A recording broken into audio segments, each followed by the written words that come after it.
कभी सोचा है कि एक देश, एक राष्ट्र बनता कैसे है? क्या सिर्फ लड़ाइयों से, संधियों से या फिर नक्शे पर खींची गई लकीरों से? नहीं, बिल्कुल नहीं। भारत की कहानी तो स्याही से लिखी गई है, उन शब्दों से जिन्होंने विचारों को आग दी और एक पूरे मुल्क को जगा दिया। चलिए आज देखते हैं कि कैसे छपे हुए पन्नों ने भारत की तकदीर गढ़ी।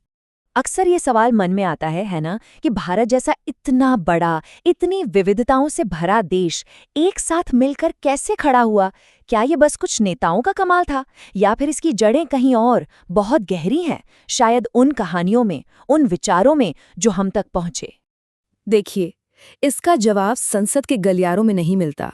ये तो उन पुराने छपे हुए पन्नों में छिपा है जिन्हें लाखों करोड़ों लोगों ने पढ़ा।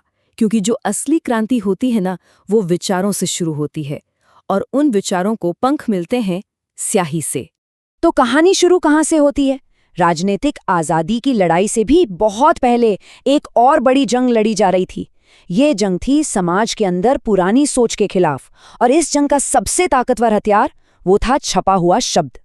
सोचिए, राजा राम मोहन रॉय, ज्योतिबा फूले, इन जैसे लोगों ने अपनी कलम को ही हथियार बना लिया।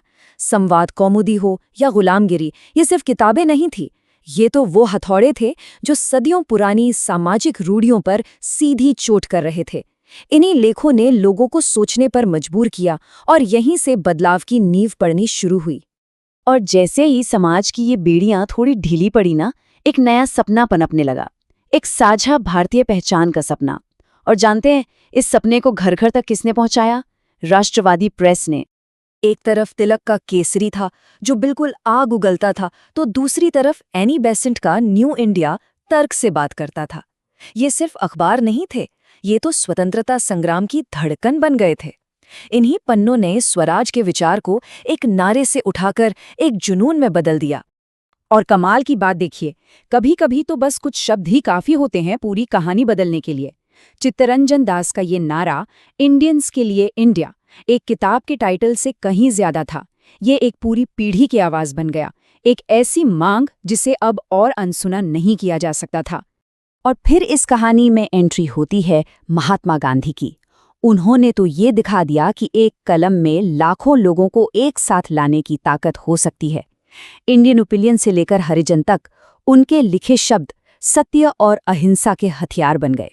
एक ऐसा हथियार जिसने बिना खून बहाए एक साम्राज्य को चुनौती दे दी। चलिए अब कहानी में थोड़ा आगे बढ़ते हैं, एक ऐसे मोड़ पर जहां मैदान की लड़ाई तो खत्म हो चुकी थी, पर कलमों की जंग तो अब शुरू होनी थी। 1857 के बाद असली लड़ाई इस बात पर लड़ी गई कि उस घटना को, उस साल को याद कैसे रखा जाएगा। यहाँ बात बहुत दिलचस्प हो जाती है।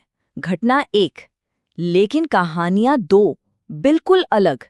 एक तरफ अंग्रेज इसे कहते थे सिपाही विद्रोह, तो दूसरी तरफ वीडी सावरकर जैसे राष्ट्रवादी इसे कह रहे थे पहला स्वतंत्रता संग्राम। शब्द बदले और इतिहास का पूरा मतलब ही बदल गया। इससे एक बात तो साफ हो जाती है कि इतिहास में क्या हुआ। इससे ज्यादा जरूरी कई बार ये हो जाता है कि इतिहास लिखा किसने। और फिर वो दिन आ ही गया, आजादी का दिन, जिसका सदियों से इंतजार था। पर ये सुबह अपने साथ सिर्फ रोशनी नहीं, बल्कि बंटवारे का एक बहुत गहरा अंधेरा भी लाई। और इस खुशी और गम के मुश्किल दौर को भी शब्दों में ही सहेजा गया।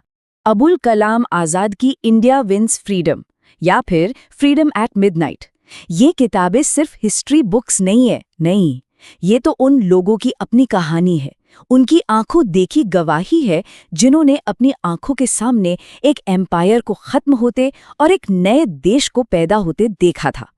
हाँ, आजादी का जश्न था, पर उस जश्न के शोर में एक बहुत गहरा दर्द भी छिपा था। बंटवारे का दर्द, एक ऐसा जख्म जो शायद आज भी पूरी तरह भरा नहीं है। और उस वक्त के लेखकों ने इस दर्द से मुंह नहीं मोड़ा, उन्होंने इसका सामना किया। डॉक्टर राजेंद्र प्रसाद की इंडिया डिवाइडेड जैसी किताबों को देखिए, उन्होंने वो मुश्किल सवाल पूछे जो कोई और पूछ नहीं पा रहा था, कि आखिर इस आज़ादी की इतनी बड़ी कीमत क्यों चुकानी पड़ी।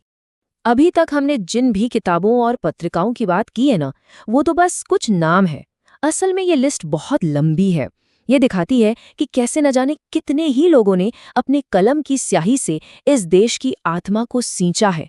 हर एक किताब, हर एक पन्ना इस देश की कहानी का एक जरूरी हिस्सा है। तो बात घूम फिरकर वहीं आ जाती है कि ये सिर्फ कागज पर स्याही की कहानी नहीं है। बिल्कुल नहीं।